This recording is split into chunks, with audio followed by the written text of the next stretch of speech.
Hello दोस्तों, कैसे हैं आप सभी। उम्मीद करता हूं आप सभी बहुत ही अच्छे होंगे। तो आज के इस वीडियो में हम पढ़ने वाले हैं क्लास 11th केमिस्ट्री का 5वां चैप्टर, जो है द्रव्य की अवस्थाएं, द्रव एवं गैस, जिसका यह लगभग 7वां वीडियो है। तो आज के इस वीडियो में हम इन 3 टॉपिक पर डिस्कस करने वाले हैं, जो है क्रांतिक ताप किसे कहते हैं, क्रांतिक दाब किसे कहते हैं और क्रांतिक आयतन किसे कहते हैं। इन तीनों पर हम डिस्कस करेंगे। अब मैं आपको बता दूं, क्रांतिक स्थिरांक के ही ये प्रकार हैं। क्रांतिक स्थिरांक के 3 प्रकार होते हैं और वही कौन है, क्रांतिक ताप, क्रांतिक दाब और क्रांतिक आयतन। अब चलिए हम समझ लेते हैं, आसान शब्दों में हम समझेंगे, ठीक है। तो एक एक करके हम स्टार्ट करते हैं। सबसे पहले आते हैं क्रांतिक ताप पर, ठीक है, जिसे हम TC से प्रदर्शित करते हैं।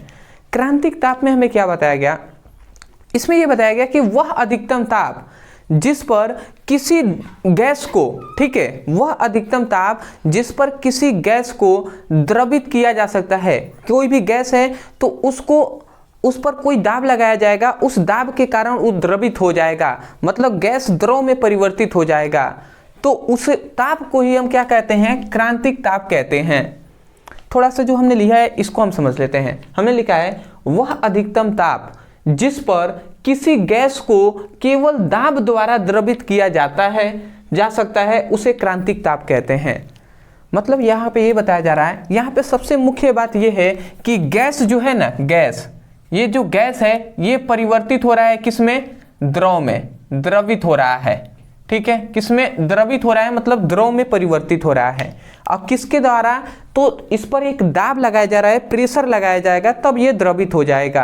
अब वही अधिकतम ताप ही क्या कहलाएगा, क्रांतिक ताप कहलाएगा। ये उतना अच्छे से आपको समझ में नहीं आएगा जब तक आप फिगर नहीं समझेंगे। थोड़ा सा हम फिगर से समझ लेते हैं। सपोज डेट ये एक बर्तन है, ठीक है जी, ये हमने एक मान लिया कि ये एक बर्तन है। अब इस बर्तन में हम यहाँ तक ये क्या भरा हुआ है, इसमें गैस भरा हुआ है, ठीक है। और इस बर्तन पर हम एक पिस्टन लगा लेते हैं इस प्रकार। ये क्या है, पिस्टन है।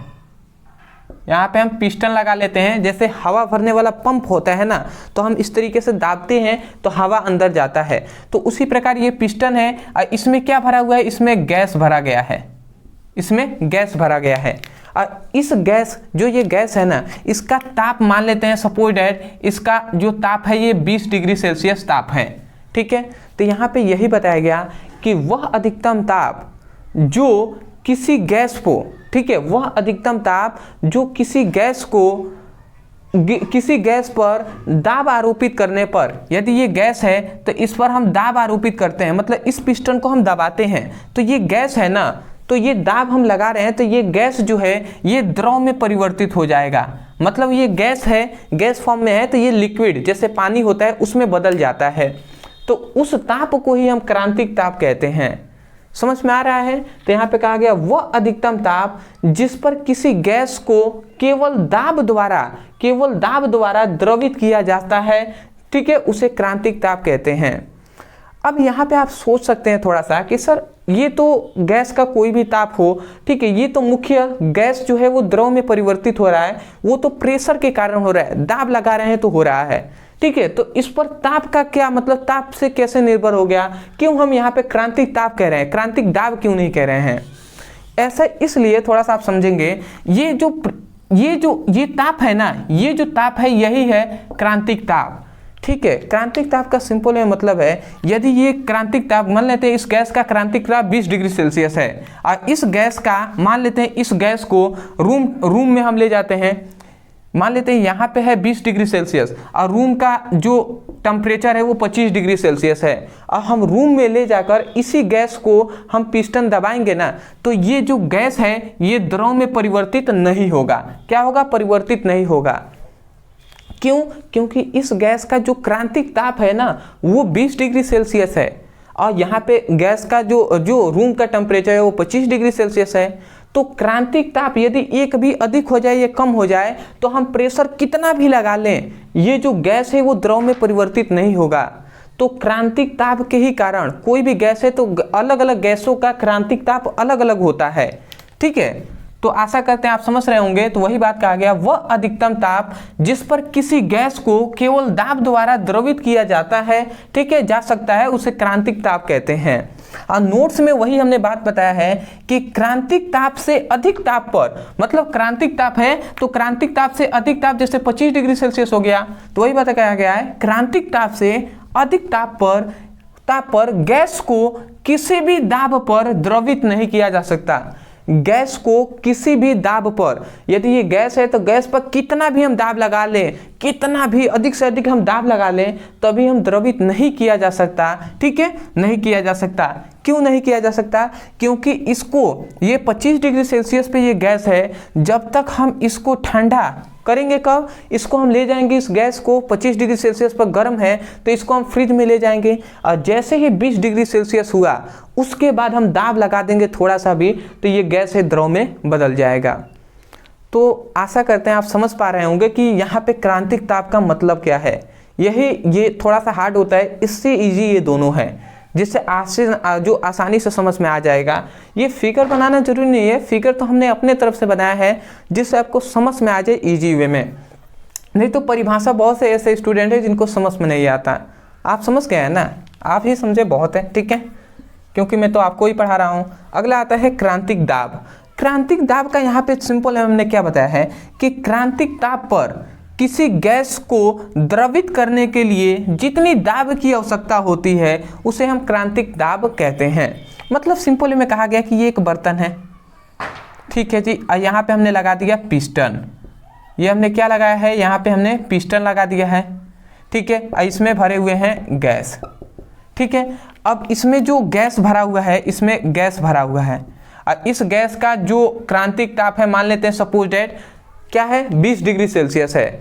तो यहाँ पे यही बात बताया गया कि क्रांतिक ताप पर किसी गैस को द्रव में बदलने के लिए, अब इस पर हम प्रेशर लगाएंगे, दाब हम आरोपित करेंगे इस पर, तब जाकर ये गैस जो है, जो ये यहाँ पे गैस दिखाई दे रहा है, वो द्रव में बदल जाएगा।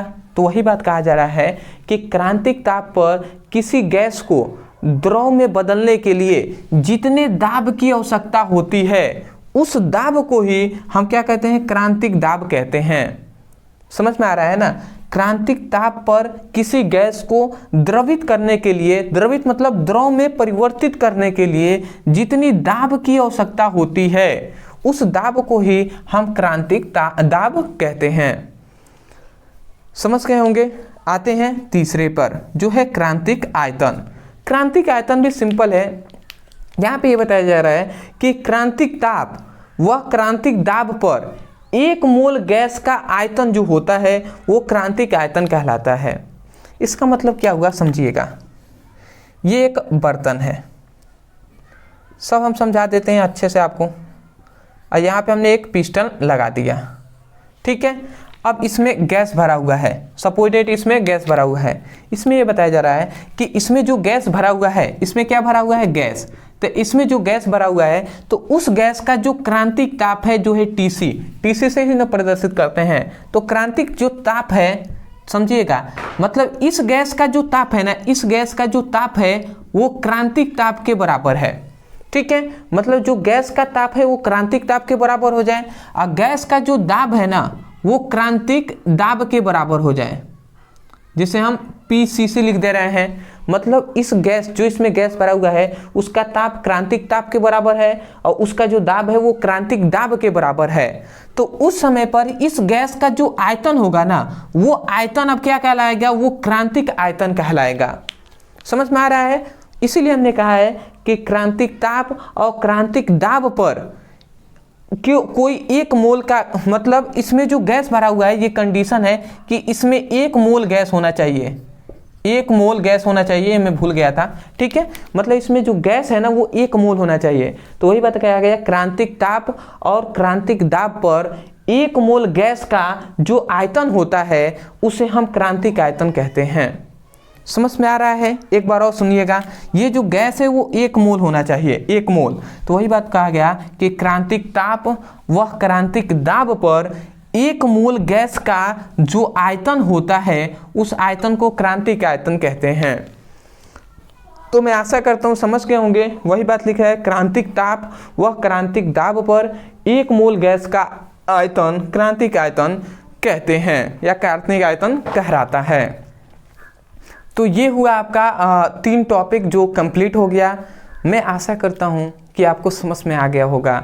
मैं यही कहूँगा, समझ में आया है तब जाकर आप वीडियो को लाइक कीजिएगा।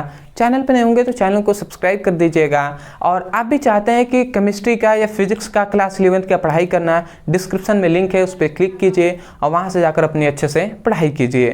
तो मिलते एक नए टॉपिक के साथ, तब तक के लिए धन्यवाद।